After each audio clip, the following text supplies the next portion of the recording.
ناظرین، اسرائیلی میڈیا نے ترکش فوج کے حوالے سے اب تک کی سب سے بڑی خبر میڈیا پر شیئر کر دی ہے، جہاں اسرائیل حزب اللہ اور حماس جیسی تنظیموں کے ساتھ چھیڑ چھاڑ کر کے خود کو عذاب میں ڈال بیٹھا ہے۔ تو وہیں دوسری جانب اسرائیلی وزیر اعظم کی دھمکی کے بعد ترکی نے اسرائیل کے خلاف ایسا ایکشن لیا ہے۔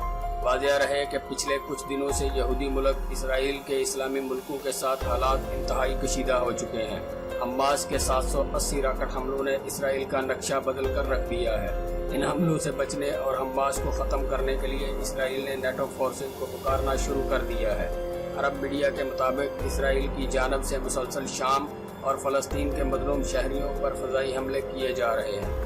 اسرائیل کی اس گھٹیا کارروائی کا جواب آج ترکش آرمی نے اپنے انداز میں دے کر یہ ثابت کر دیا ہے کہ اگر کوئی یہودی ملک فلسطین کو آنکھ اٹھا کر بھی دیکھے گا تو اس کا یہی حشر ہوگا۔ اس وقت شام کی سرحد پر ترکی اور اسرائیلی فوجیوں کے درمیان بڑے پیمانے پر گولہ باری ہوئی ہے، جس کے نتیجے میں اسرائیلی فوج کو شدید نقصان اٹھانا پڑا ہے۔ یہ خبر خود اسرائیلی میڈیا نے نشر کی ہے اور الجزیرہ بھی اس خبر کو بریک کر رہا ہے کہ شام کی سرحد پر اسرائیلی فوج کو منہ کی کھانی پڑی ہے۔